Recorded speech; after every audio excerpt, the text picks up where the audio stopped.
dari PSTK ya, sudah kasih ke Bapak Tuhan Tubuh Kristus Kota Medan, sudah kasih mereka pelayanan KKR di daerah Samosir ya. Puji Tuhan.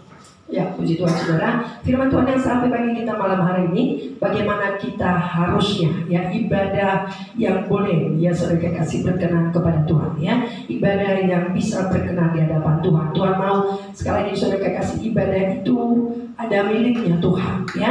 Saudara kasih ibadah adalah miliknya Tuhan. Makanya saudara, kalau kadang-kadang ada orang yang menghambat ibadah, saudara kasih, maka Tuhan sendiri akan menjadi lawannya ya saudara, karena itu miliknya Tuhan ya. Beberapa saudara bisa lihat misalnya saudara kasih Firaun dan rombongannya, saudara kasih yang mengejar orang Israel ketika keluar dari Mesir, saudara kasih karena mereka tujuan mereka yang paling utama adalah untuk beribadah. Namun saudara bisa lihat saudara di tengah jalan mereka, saudara kasih semua akan ditenggelamkan di laut kosong ya. Saudara kasih bahkan juga saudara kasih yang saudara kasih semua yang lain, saudara kasih bahkan saudara kasih beberapa saudara kasih orang-orang yang menghambat pekerjaan Tuhan, yang menghambat ibadah-ibadah saudara kasih, tetap akan Tuhan sendiri yang berurusan ya. Bapak saudara, karena itu maka kita jaga kekudusan ibadah kita. Ibadah kita sekali lagi saudara kasih tidak kita berikan kepada manusia. Kita tidak mempertontonkan diri kita di hadapan manusia, tapi sesungguhnya kita sedang berhadapan kepada Bapa kita yang di sorga. Jadi ibadah itu ibadah ya saudara kasih yang kita bisa saudara kasih berhubungan dengan Tuhan. Maka kita lihat sebentar apa yang harus dilakukan lewat ibadah kita. Saudara kasih dalam 2 Raja-Raja 17, saudara kasih ayat 37 sampai dengan 41 ya. 2 Raja-Raja 17, mereka kasih ayat 37 sampai dengan 41. Nanti kita akan lihat ya. 2 Raja-Raja 17 ayat 37 sampai dengan 41. Kalau boleh kita gantian bacanya ya. Saya bacakan ayat ganjilnya, saya mohon kita bacakan ayat genapnya. Kita semua ambil bagian, puji Tuhan. Tetapi kamu yang harus berpegang kepada ketetapan-ketetapan, peraturan-peraturan, hukum dan perintah yang telah ditulisnya bagimu dengan melakukan senantiasa dengan setia, dan janganlah kamu berbakti kepada Allah-Allah lain.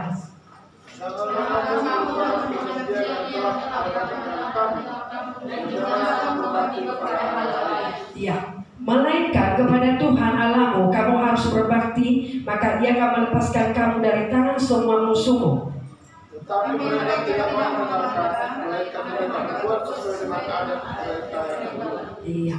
Demikianlah bangsa-bangsa ini berbakti kepada Tuhan, tetapi dalam pada itu mereka beribadah juga kepada patung-patung mereka, baik anak-anak mereka maupun cucu dan cicit mereka, melakukan seperti yang telah dilakukan nenek moyang mereka sampai hari ini. Nah, ini perintah Tuhan bagi saya dan saudara. Dikatakan di sini, haruslah engkau berpegang kepada semua ketetapan-ketetapan dan peraturan-peraturanku. Saudara kasih, untuk apa peraturan-peraturan Tuhan di sini? Saudara melihat itu soal ibadah. Ya, dikatakan saudara, haruslah engkau berpegang kepada ketetapan-ketetapan dan peraturan-peraturanku, dan kamu lakukan dengan senantiasa dengan setia. Jadi Bapak Saudara, itu saudara kasih ya satu garis yang diberikan Tuhan bagi saudara-saudara.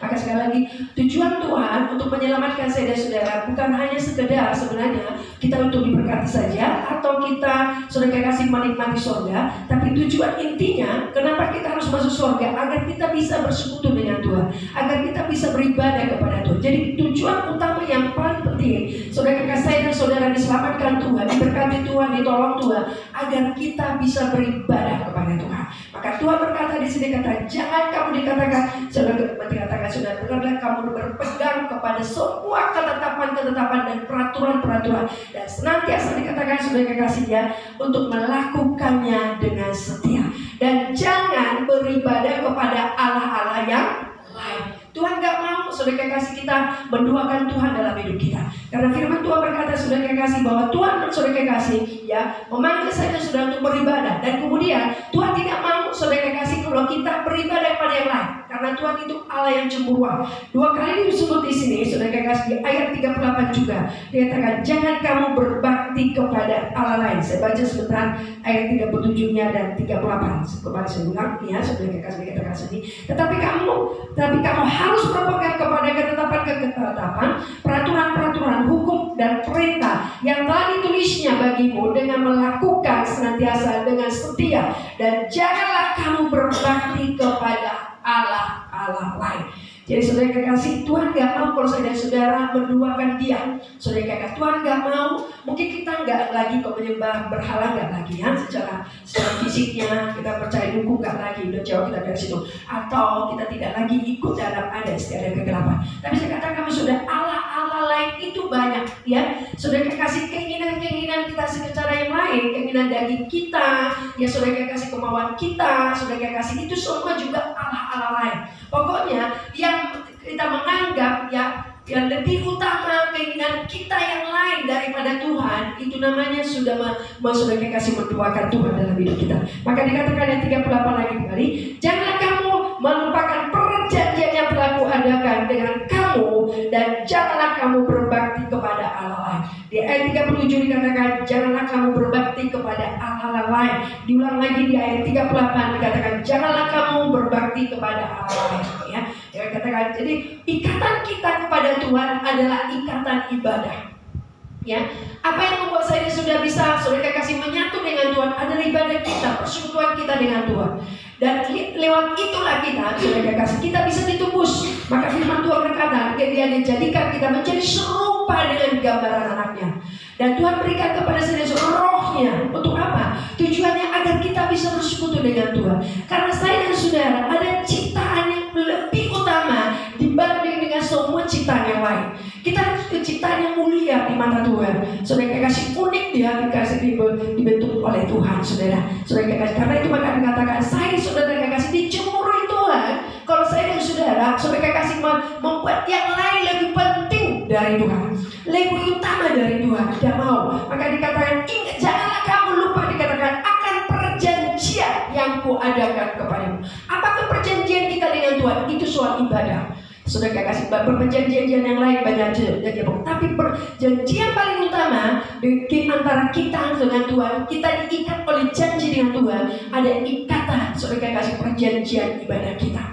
Maka firman Tuhan berkata, dikatakan jangan lepaskan apa yang ada padamu, karena besar upah yang menantinya. Bahkan dikatakan bahwa saudara kasih, dikatakan jangan kamu digeser dari pengharapan Injil manapun, dikatakan oleh alam yang lain. Karena itu maka dikatakan bangsa, mari kita pegang. Karena itu maka 39 kembali, melainkan kepada Tuhan Allahmu kamu harus berbakti. Jadi saudara kasih di 38 ayat 37, dan jangan kamu berbakti pada orang lain. Di saudara kasih di ayat 38 diulang, jangan kamu berbakti pada orang lain. Tapi dikatakan ayat 39, melainkan kepada Tuhanlah Allahmu kamu harus berbakti. Jadi bang saudara kasih, jadi Tuhan ingatkan saya dan saudara kasih, kita harus membuat ibadah itu merupakan ya kebutuhan yang paling utama dari semua kebutuhan yang lain, saudara kasih. Karena itulah yang saudara kasih membuat saya dan saudara untuk bisa terhubung dengan surga. Ibadah kita lah. Maka di istilahnya dikatakan orang kadang-kadang mau pengen surga, dikatakan kalau tidak jelas ya persekutuannya dengan Tuhan, jangan terlalu mengharapkan surga. Itu ada istilah batuan ya, dikatakan kalau tidak jelas ya pengenalannya akan Tuhan dan persekutuannya dengan Tuhan selama dia sudah di dalam dunia ini, saudara kasih, jangan terlalu mengharapkan surga, dikatakan. Karena surga itu tidak tiba-tiba terjual, kecuali bapak saudara kasih, ada orang yang dari dulunya saudara kasih belum selamat saudara, tapi kemudian saudara kasih mungkin karena sesuatu hal saudara, mungkin karena sakit saudara kasih, lalu dia terima Yesus lahir baru lalu mati, saudara siap urusannya, maka dengan kata lain dia bisa masuk surga. Tapi saya katakan saudara, kalau saya dan saudara setelah lahir baru masih panjang waktu kita saudara. Ya seperti saya dari 82, tahun 82 saya sudah lahir baru. Jadi udah berapa tahun sampai sekarang ini. Jadi kalau tidak saya isi dari tahun 82 sampai sekarang ini, waktu-waktu saya, kehidupan saudara kasih, waktu-waktu saya, kehidupan saya tidak saya isi dengan ibadah saya. Kalau sekiranya saudara kasih Yesus menjemput saya, saudara kasih dalam keadaan tidak setia, saudara, kita tidak perlu berharap untuk surga. Ya, karena itu maka dikatakan bagi saudara. Jadi ibadah itulah yang mengikat kita. Ibadah itulah yang menolong saya dan saudara. Maka dikatakan saudara kekasih ya, bagaimana saya dan saudara untuk bisa tetap saudara kekasih berpegang. Ayat 40 dikatakan di sini. Tetapi mereka tidak mau mendengarkan, melainkan mereka berbuat sesuai dengan adat mereka yang dahulu. Demikianlah bangsa-bangsa ini berbakti kepada Tuhan, tetapi dalam adat itu mereka beribadah juga kepada patung-patung mereka. Baik anak-anak mereka maupun cucu cicit mereka melakukan seperti yang telah dilakukan oleh nenek moyang mereka sampai hari ini. Ini juga Tuhan mau.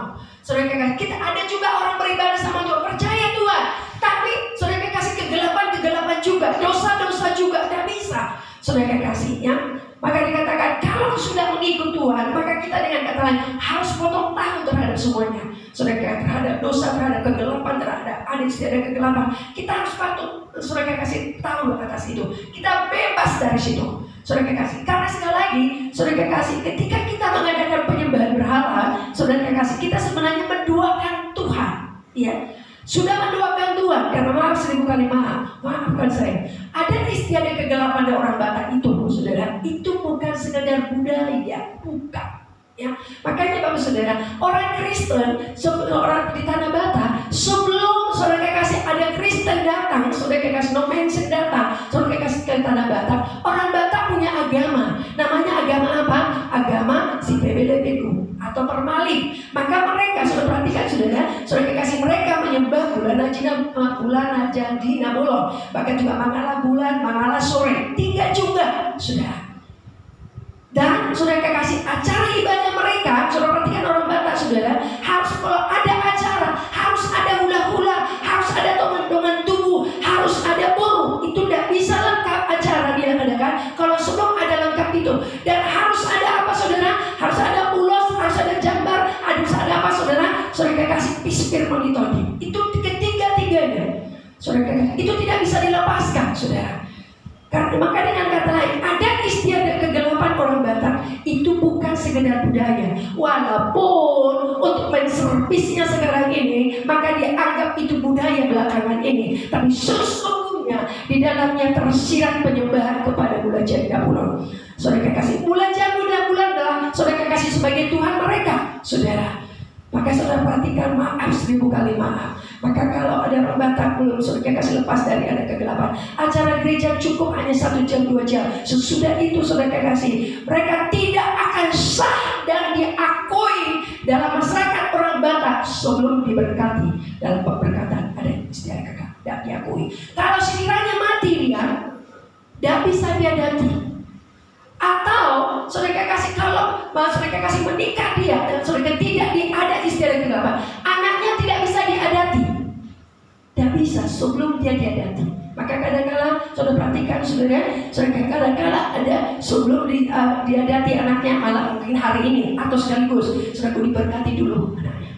Atau kalau sudah saudara kasih meninggal saudara suaminya, saudara biar bisa jalan adatnya, saudara kalau masih ada istrinya saudara masih ada, pada saat saudara kasih belum di acara adati dan secara kematian saudara, maka dijalankan dulu adat pesta perkawinannya.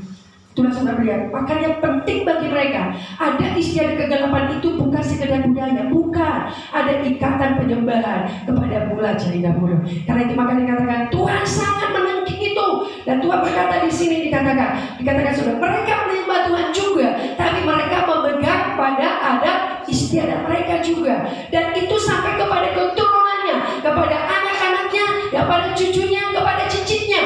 Maka dikatakan firman Tuhan, jangan kamu menyembah Allah lain, dikatakan. Kalau kamu menyembah kepada Allah lain, dikatakan, maka dosa itu akan ditimpakan kepadamu, dan murka Allah akan turun kepadamu, kepada anak-anakmu, kepada keturunan ketiga sampai kepada keturunan keempat, saudara.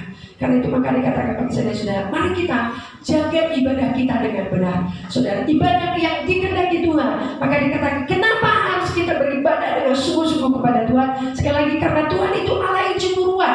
Dia tidak mau saudaraku diduakan, karena Dia adalah Tuhan Allah yang disembah, pencipta langit dan bumi dan segala isinya. Dialah saudara kekasih Allah, Raja di atas segala raja. Jadi hanya kepada Dialah diberi penyembahan yang sesungguhnya, tidak diberikan ke tempat yang lain. Amin saudara. Maka dikatakan di sini sebentar, saudara kasih di dalam Keluaran 20 ayat 5. Dikatakan saudara, Allah itu Allah yang cemburuan. Kita tidak bisa menyembah yang lain, saudara, kecuali pada satu nama, namanya Yesus. Sama-sama kita baca Keluaran 20 ayat 5. Dua-dua ya.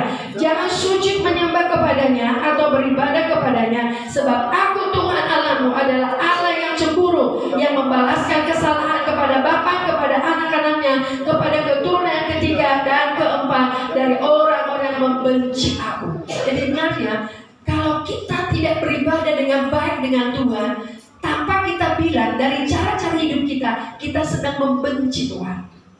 Ya, maka dikatakan di sini ya, bahwa Allah itu Allah cemburuan.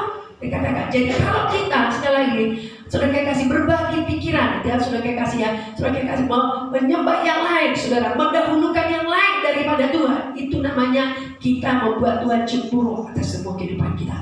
Dia sudah menyelamatkan kita, bahkan Dia memberikan nyawanya bagi kita. Dia sudah kasih memberi hidupnya bagi saya dan saudara. Dia nggak mau roh yang diberikan bagi saya dan saudara diberikan menyembah kepada yang lain. Karena itu sudah hanya satu yang disembah, yaitu Tuhan Allah. Maka kembali sebentar dalam Ulangan 6, saudara kasih ayat, ya saudara kasih 14-15 ya. Ulangan 6 ayat 14 dan 15. Ulangan 6, saudara kasih ayat 14 dan 15. Sama-sama kita baca. Dua-dua ya. Janganlah kamu mengikuti Allah lain dari antara Allah bangsa-bangsa di sekelilingmu, sebab Tuhan Allahmu adalah Allah yang cemburu di tengah-tengahmu, supaya jangan bangkit murka Tuhan Allahmu terhadap engkau, sehingga Ia memunahkan engkau dari muka bumi. Bapak saudara kasih katakan saudara katakan, jadi ada istilah dan kegelapan itu bukan sekedar budaya, tapi itu satu ibadah. Kalau itu kita lakukan Bapak Saudara, tanpa kita sadari, kita sedang menurunkan kutuk kepada anak-anak kita. Saudara kasih menurunkan kutuk kepada anak-anak kita. Karena itu maka dikatakan saudara, hanya Tuhan yang kita sembah, tidak ada yang lain. Ada Allah yang hidup yang kita sembah, yang kita tinggikan dalam hidup kita. Maka dikatakan saudara kasih, biarlah kita saudara kasih mau mengembalikan seluruh ibadah kita kepada Tuhan. Perhatian kita, kasih kita, pujian kita, hormat kita hanya kepadanya. Maka dikatakan dalam 2 Raja-Raja 17 tadi ayat 13 ya, dikatakan Tuhan mau saudara kasih menginginkan saudara semuanya, dikatakan baik kasih dan saudara bangsa Israel, agar semuanya bisa dikatakan berbalik kepada Tuhan, untuk memuji Tuhan, meninggikan Tuhan. Saya baca saudara, Tuhan telah memperingatkan kepada orang Israel dan kepada orang Yehuda dengan perantara semua nabi dan semua tukang tilik, berbaliklah kamu daripada jalan-jalanmu yang jahat itu, dan tetaplah ikuti segala perintah dan ketetapanku sesuai dengan segala undang-undang yang telah kuperintahkan kepada nenek moyangmu, yang telah kusampaikan kepada mereka dengan perantara hamba-hambaku para nabi. Amin Bapak Saudara. Yang Tuhan mau Bapak Saudara kita kembali ya, berserah kasih menyembah kepada Tuhan, mengagungkan Tuhan, memprioritaskan Tuhan lebih dari segalanya. Karena hanya Tuhan adalah Allah yang hidup. Sekali lagi Bapak Saudara, Dialah pencipta langit dan bumi dan segalanya. Maka saya katakan sekali lagi, saudara kasih, kalau ada alat penyembah, karena sebenarnya saudara, sesungguhnya setiap manusia pengen mencari sesuatu yang lebih dari dia. Maka saya katakan saudara kasih, makanya kalau kita kembalikan penyembahan kita kepada Tuhan, maka kita mengagungkan Tuhan dalam hidup saya dan saudara. Dia Tuhan yang menjadi raja dalam hidup saya dan saudara. Maka kita menjadi prioritas dalam hidup saya dan saudara. Maka Dia akan ambil alih seluruh hidup kita. Dia akan berkati kita tidak bisa tidak. Saudara kasih, Dia akan pulihkan kita. Saudara kasih. Tapi kalau masih ada hal-hal yang lain lebih utama dalam hidup kita daripada Tuhan, itu kan menghambat. Maka firman Tuhan berkata, bukan tanganku kurang panjang untuk menyelamatkan engkau, bukan telingamu kurang tajam untuk mendengarkan segala doamu, tapi yang membuat aku dikatakan, yang menjauhkan diri daripadamu atau memisahkan diri daripadamu adalah segala dosa dan kejahatanmu. Saudara kasih, Tuhan gak mau, saudaraku sekali lagi, kita ada umat pilihannya Tuhan, yang sudah ditebusnya Tuhan. Saudara kasih kembali kepada Tuhan, bersaudara kasih buat Tuhan dalam hidup kita yang paling utama. Karena sekali lagi saudara kasih, Tuhan mau, maka dikatakan Roma 12, saudara kasih dikatakan yang Tuhan mau dari saudara untuk mempersembahkan seluruh hidup kita kepada Tuhan.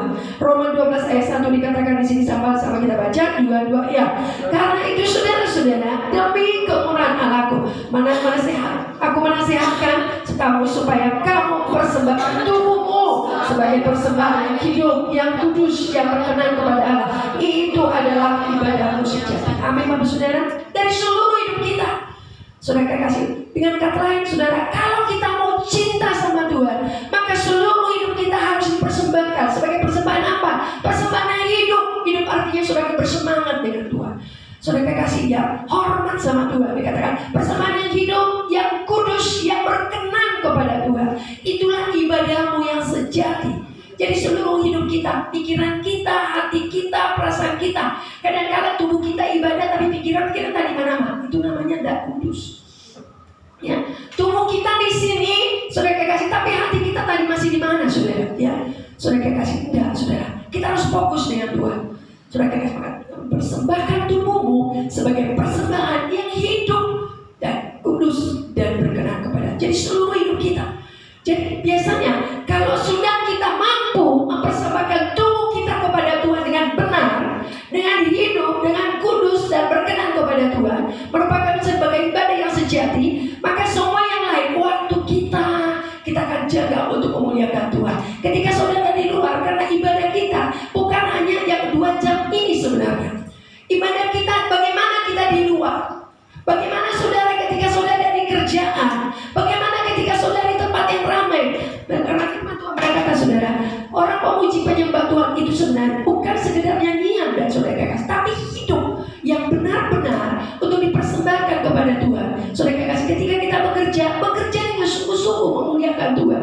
Karena dikatakan di dalam Kolose 3 ayat 17, apapun yang kamu perbuat dan kamu katakan, perbuatlah di dalam nama Yesus.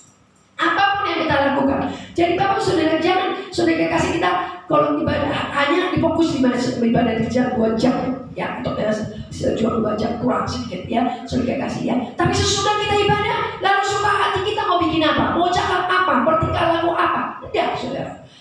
Ibadah kita di sini memang secara saudara kasih kolektif, saudara bersama-sama dengan Tuhan. Tapi setelah kita keluar dari sini, tahu dimanapun kita besok atau lusa, saudara kasih, di kerjaan manapun kita tetap dalam suasana ibadah. Bagaimana caranya? Dengan mempersembahkan tubuh kita menjadi persembahan yang hidup, yang berkenan kepada Tuhan. Lewat cara bicara kita, lewat bertingkah laku kita, saudara kasih bersikap kita, saudara. Kalau kita bekerja dengan sungguh-sungguh. Bagi anak sekolah rajin belajar, itu lagi mempersembahkan tubuhnya kepada Tuhan. Saudara kasih menjadi persembahan yang hidup. Apapun yang kita kerjakan, apapun yang kita lakukan, kita harus sadar, saya dan saudara ada baiknya Tuhan. Karena dikatakan di sini, saudara kasih bahwa kamu tidak tahu kamu adalah baik Roh Kudus. Saya dan saudara ada baik Roh Kudus. Di dalam kita ada Roh Kudus. Tapi kenapa kadang-kala Roh Kudus tidak aktif dalam diri saya dan saudara? Firman Tuhan dikatakan dari Efesus 4 dikatakan, janganlah dukakan Roh Kudus yang ada padamu.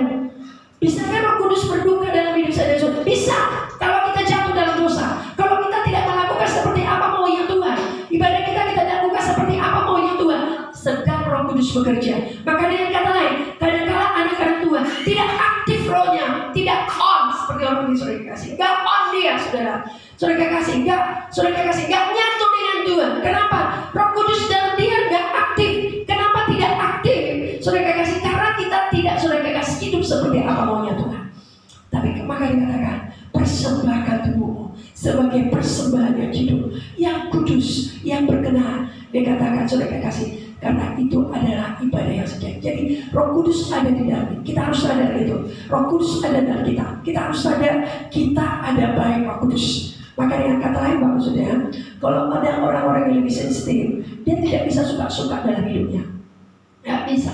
Maka kalau orang yang lebih sensitif, saudara kasih, apapun dia lakukannya, dia harus bertanya dengan Roh Kudus. Dia berdoa, Roh Kudus, aku mau ke sana, maunya begini, mau tutup langkahku. Selalu saudara, karena dia sadar dia, saudara kasih, kalau dia baik Roh Kudus, maaf sedikit kali maaf ini mungkin terlalu, saudara kasih terlalu contoh yang lebih saudara kasih yang sedikit kali, saudara. Maaf saudara kasih, kiranya saudara kasih, kalau kita pangkas rambut, ada orang-orang yang pangkas rambut dia berdoa dulu.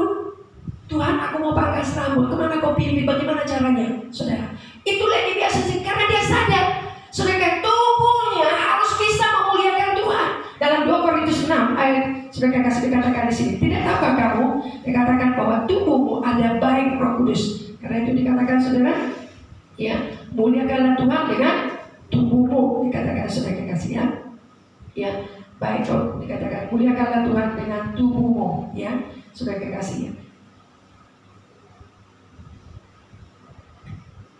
Oke, maaf. 1 Korintus 6 ayat 20, maafkan saya ya. 1 Korintus 6 ayat 20, saya baca saudara. Sebab kamu telah dibeli dan harganya telah lunas dibayar, karena itu muliakanlah Tuhan dengan tubuhmu. Jadi tubuh kita ini bisa memuliakan Tuhan. Makanya dia katanya gak bisa suka-suka hidup kita, suka-suka cakap kotor, cakap kasar, gak bisa. Saudara kekasih, yang itu gak bagian kita lagi. Itu bagian-bagian daging, bagian-bagian duniawi, saudara. Tapi saya dan saudara yang sudah dipimpin Roh Kudus, maka dikatakan saudara kekasih yang pada dikatakan dia perkataan kita lewat kehidupan kita memuliakan Tuhan. Maka dikatakan tidak tahukah kamu sudah dibeli dengan harga yang lunas. Karena itu dikatakan muliakanlah Tuhan dengan tubuhmu. Jadi tubuh ini bisa kita pakai untuk kemuliaan bagi nama Tuhan, bisa melayani Tuhan, bisa menyenangkan Tuhan. Kalau kita katakan aku mau melayani Tuhan, aku mau menyenangkan tubuh Tuhan, dengan kata persembahkan tubuh kita, lakukan yang terbaik kepada Tuhan lewat tubuh kita, lakukan sesuatu yang terbaik menyenangkan Tuhan lewat tubuh kita. Saudara kasih, itu caranya kita menyenangkan hati Tuhan. Saudara, tapi dengan kata lain maka dikatakan di sini persembahkan tubuhmu sebagai persembahan yang hidup, yang kudus, yang berkenan, karena itulah ibadah kita yang sejati. Jadi tidak bermain-main ikut Tuhan, saudara. Karena tubuh ini juga nanti yang diangkat Tuhan ke surga. Tubuh yang bagaimana? Tubuh yang di saudara kasih diubah, tubuh yang dimuliakan, saudara. Saudara kasih tidak tubuh yang lain, tubuh ini juga, tapi sudah saudara kasih dibaharui oleh Tuhan. Saudara kasih tubuh yang kudus, tubuh yang mulia, saudara. Gak ada yang lain. Bagaimana keadaan lain? Maka dikatakan bagi saudara, harus kita setiap hari jaga hidup kita benar dalam Tuhan. Lewat hidup kita maka dikatakan saudara, soal kita beribadah dengan benar pada Tuhan, dengan hormat kepada, pakai tubuh kita dengan beribadah, nyanyi-nyanyi dengan sungguh-sungguh. Sebenarnya kenapa kita harus berkekasih? Ada tata cara ibadah. Kenapa harus angkat tangan? Mungkin saudara nggak tahu, saudara. Angkat tangan itu artinya tanda kita bersyukur sama Tuhan, tanda kita kagum akan Tuhan, tanda kita hormat sama Dia, tanda kita nyerah sama Tuhan. Kenapa kita bertepuk tangan memuliakan Tuhan? Firman Tuhan berkatakan, hai bangsa-bangsa, muliakanlah Tuhan dengan tepuk tangan. Kenapa kita harus bertepuk tangan? Karena kita setuju akan Tuhan. Kita setuju bahwa Dia Allah yang dahsyat. Kita setuju bahwa Dia Tuhan yang luar biasa dalam hidup saya dan saudara. Maka kita bertepuk tangan memuliakan Dia, meninggikan Dia. Saudara, jadi semuanya cara-cara tubuh kita ini dipakai untuk kemuliaan bagi nama Tuhan. Untuk saudara kasih mengekspresikan bagaimana sebenarnya kasih kita. Kasih kita itu di dalam, hati kita itu di dalam, pikiran kita itu di dalam, jiwa kita itu di dalam. Tapi semua apa yang ada di hati saya, di pikiran saya, di perasaan saya, saudara kasih itu tertuang dan terekspresikan dari seluruh tubuh kita. Tanda kita mengasihi Tuhan, maka kita angkat tangan kita kadang-kadang, kita sembah Tuhan, kita agungkan Dia, kita hormat sama Dia, kita buka suara kita, saudara. Bukan kita mau pamer suara kita biar dilihat orang, biar kita didengar orang, bukan. Tapi untuk apa? Karena suara ini diberikan Tuhan bagi saudara, untuk memuliakan Tuhan, menyembah kepada Tuhan, mengagungkan Tuhan, saudara. Tuhan berikan tangan ini untuk apa? Untuk kemuliaan bagi nama Tuhan. Dan sekali lagi Bapak Saudara, persembahkan tubuhmu sebagai persembahan yang hidup, yang kudus, yang berkenan kepada Tuhan. Dikatakan dalam Ibrani lagi, ini hal yang biasa sudah tahu. Ibrani 12 ayat 28. Bagaimana caranya? Dikatakan kita harus beribadah kepada Tuhan dengan memakai seluruh hidup kita untuk melayani Tuhan. Dikatakan di sini Ibrani 12 ayat 28 yang dikatakan di sini, hal yang sudah biasa sudah tahu ini. Sama-sama kita baca dua-duanya. Jadi karena kita menerima kerajaan yang tidak tergoncangkan, marilah kita mengucap syukur dan beribadah kepada Allah menurut cara yang berkenan kepadanya dengan hormat dan takut. Takut bukan di sini artinya takut, artinya bisa kasih menghormati Tuhan lebih dari segalanya, mengasihi Tuhan lebih dari segalanya. Maka dikatakan marilah kita dikatakan beribadah dengan mengucap syukur kepada Tuhan dengan cara yang berkenan, saudara kasih, bukan dengan cara kita, saudara. Yang bagaimana Tuhan disenangkan, bagaimana Tuhan dipermuliakan,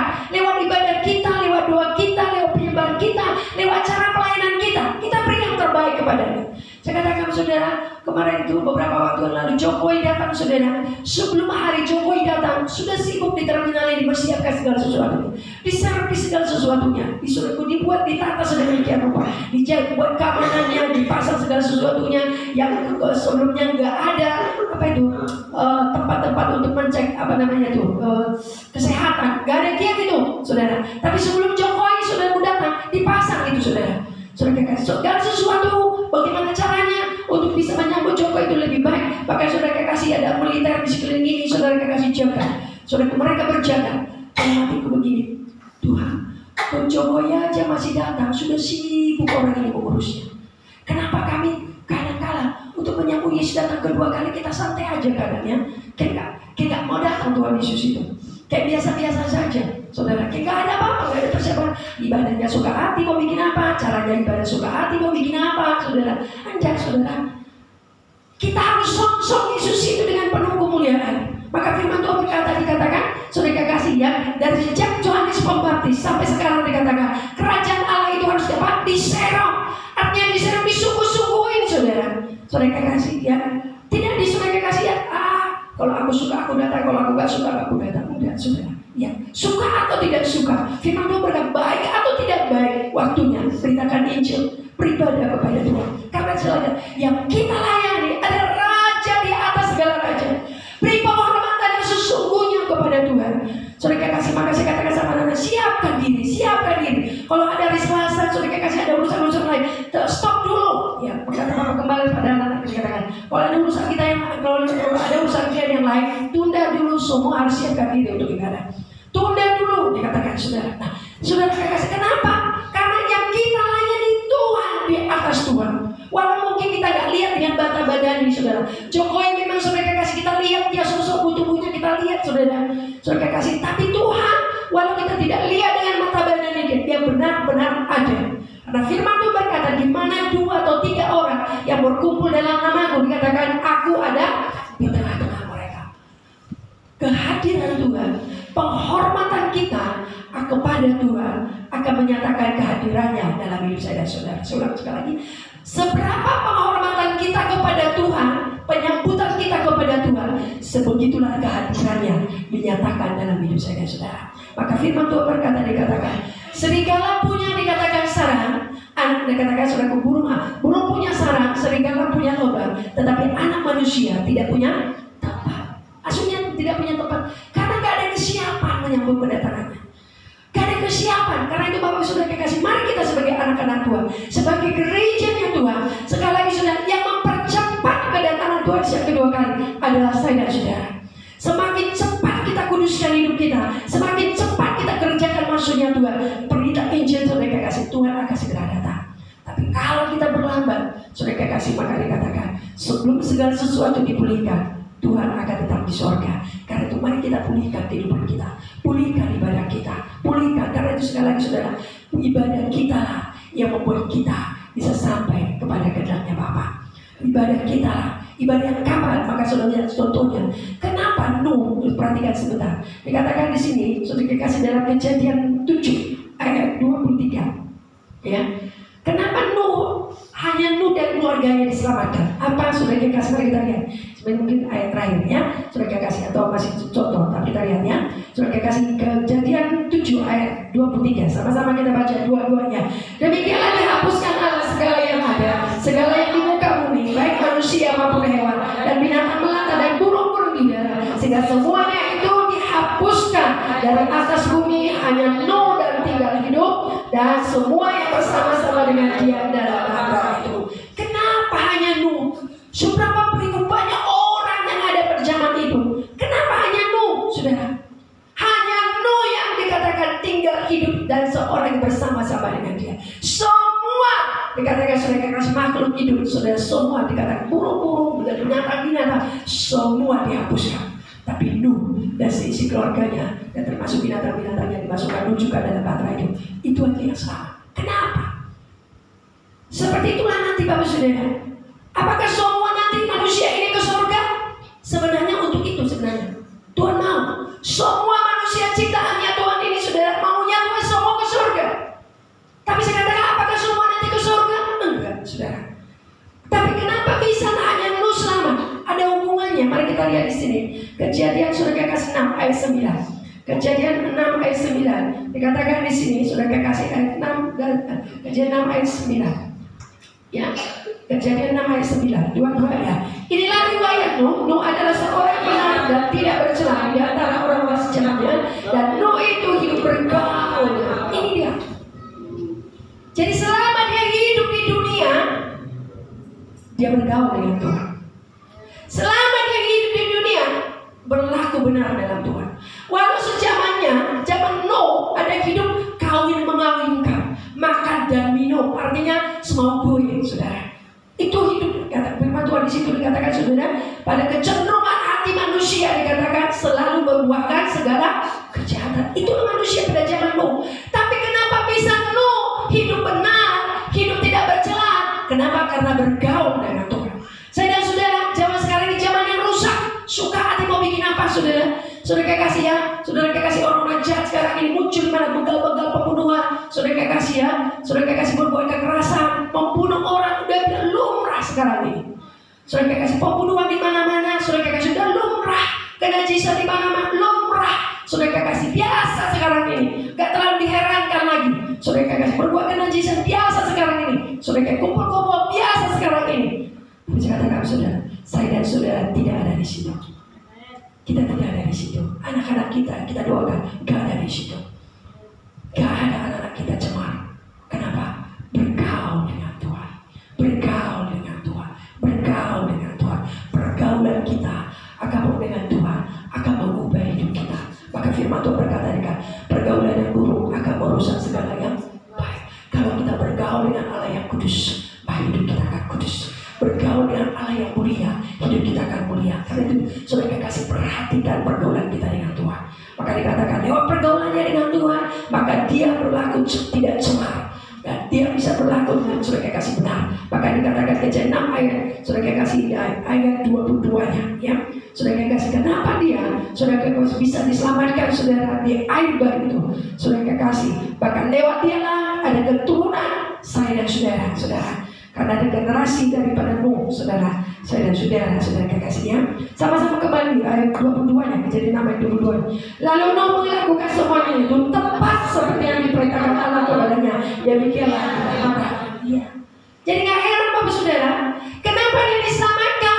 Karena dia bergaul dengan Tuhan, hidup benar, tidak bercemar. Saudara kekasih, bahkan dia melakukan tepat seperti yang dikatakan Tuhan. Itu jauh sebelum air bah datang.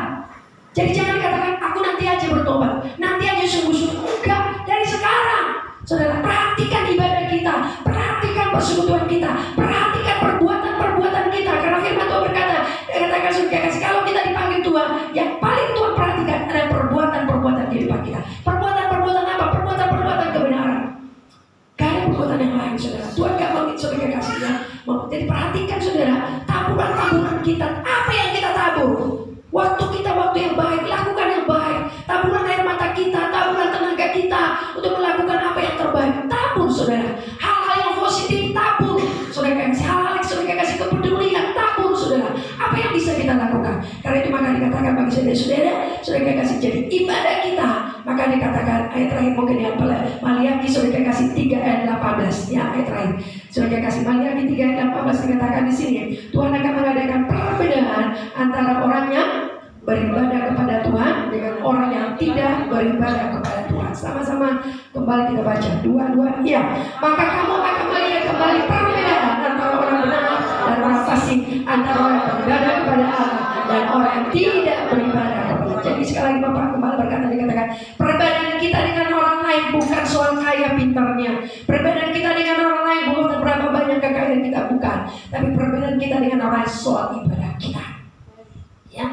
Orang benar maka dia akan beribadah. Jadi kebenaran hidup kita diukur dari ibadah kita, saudara. Jadi perhatikan ibadah kita. Dikatakan orang-orang fasik, dikatakan kenapa dia menjadi orang-orang fasik? Saudara kasih, ya orang-orang fasik artinya saudara kasih orang-orang yang tidak melakukan kebenaran. Artinya nggak beribadah dengan benar dalam hidupnya. Saudara kasih, maka dia fasik dan saudara kasih dia mengerti melakukan kebenaran, saudara.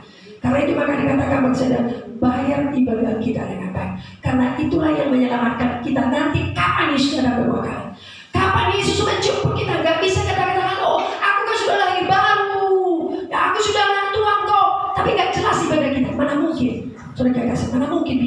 Tidak bisa, saudara. Ya. Makanya perhatikan persekutuan kita tiap hari, ibadah kita, saudara, lakukan terus dan menerus. Maka firman Tuhan berkata, dikatakan, kenapa Maria Tuhan dengar? Kenapa doanya Tuhan jawab? Kenapa Tuhan saudara kasih lewat doanya? Rasa harus ditolong Tuhan. Karena dia terus menerus duduk dan mendengarkan Tuhan Yesus. Perlu kita dengar Tuhan. Perlu ibadah kita jalin dengan baik. Saudara kasih, ibadah ini bukan hanya rutinitas, tapi ibadah yang menyatukan kita dengan Tuhan. Mari kita bangkit berdiri. Tuhan Yesus memberkati saya dan saudara. Nanti doa perjamuan kudus yang serahkan Bapak Joni. Haleluya. Tuhan Yesus memberkati saya dan saudara. Tuhan Yesus memberkati kita. Mari kita angkat pujian kita kembali. Pujian dan syukur kunaikan kepada nama Tuhan. Makasih Bapakku yang baik. Laut jauh kau lebih kau terangkan kepada kami. Apa maumu dalam hidup kami? Apa maumu, apa kehendak